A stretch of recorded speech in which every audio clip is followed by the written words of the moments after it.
Good morning. I hope you're all well. It's baking time. So I'm going to make a vanilla sponge cake from a mix from Co-op. So I'll show you what it looks like, Ken.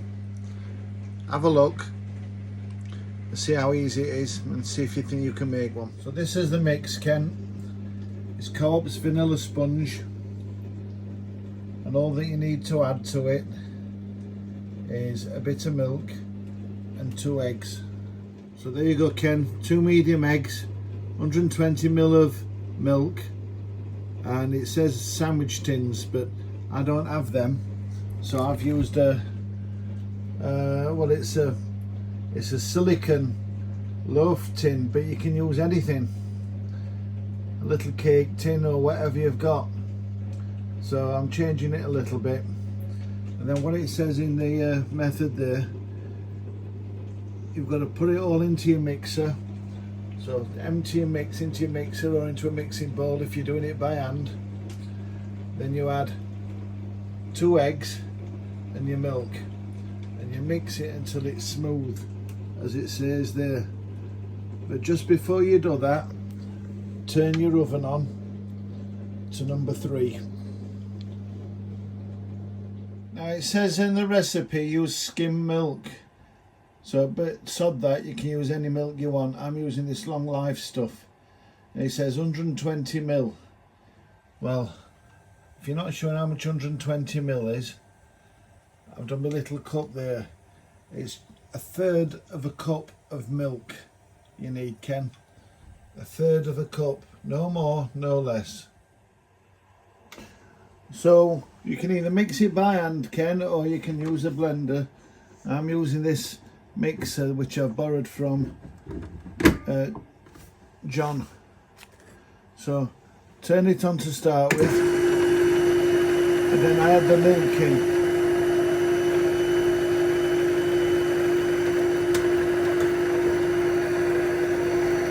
Now it says on recipe to use 2 medium eggs, but I've only got large eggs, so I'm going to put them in instead.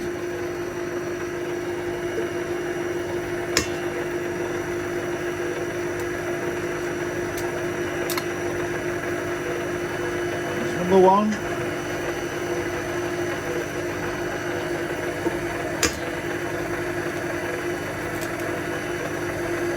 Number 2.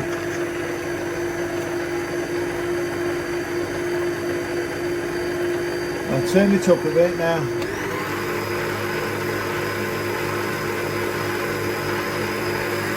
And we'll just let it mix.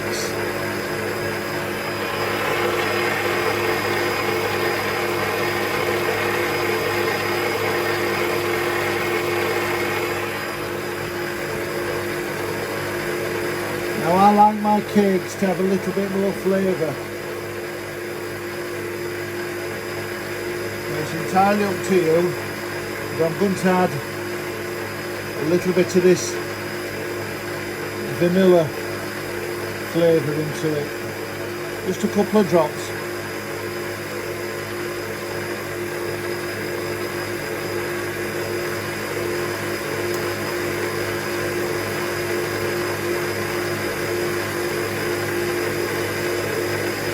We'll just give it another couple of minutes to mix,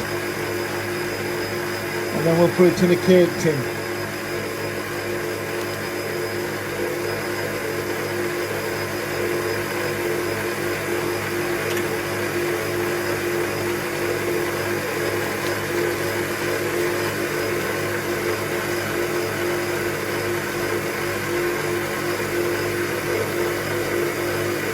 Just another minute.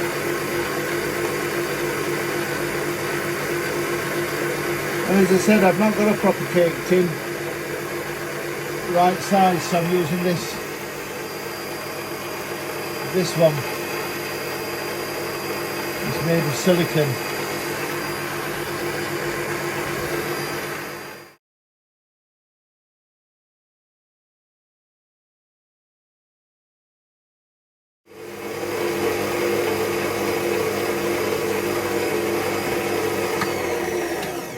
Right, mixing's now done, so I've now got to put it into this this box, this cake tin.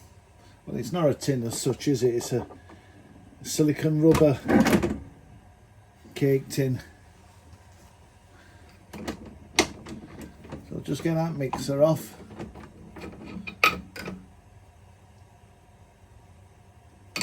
That's good.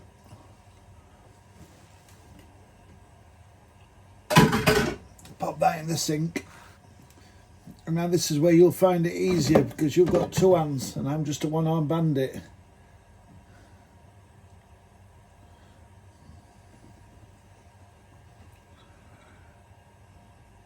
So I'm going to pour as much in here as I can, and then I'm going to scrape rest out, which, believe you me, is not easy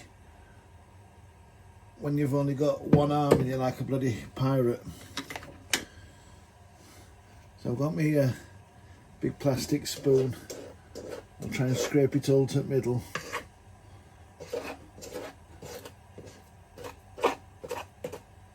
And get that bit to run into cake tin.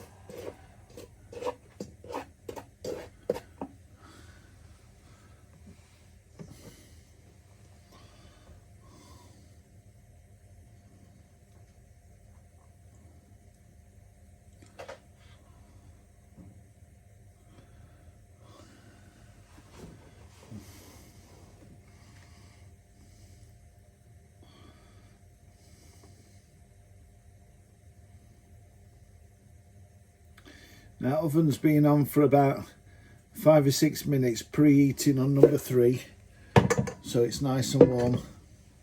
And I've dropped that bloody spoon in there because I'm a clumsy sod. And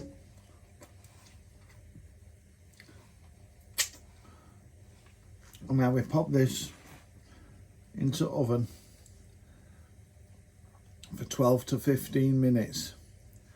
And we'll let it rise up, and then we use a skewer or a sharp knife and we poke it in the middle after about 12 minutes and see if knife comes out without any cake mix on it.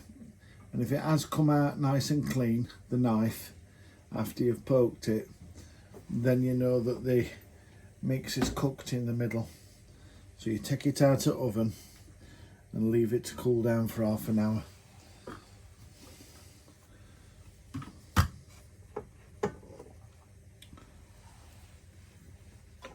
So oven set at number 3. I'm very careful now. I'm going to put cake mix in the oven, in middle of oven.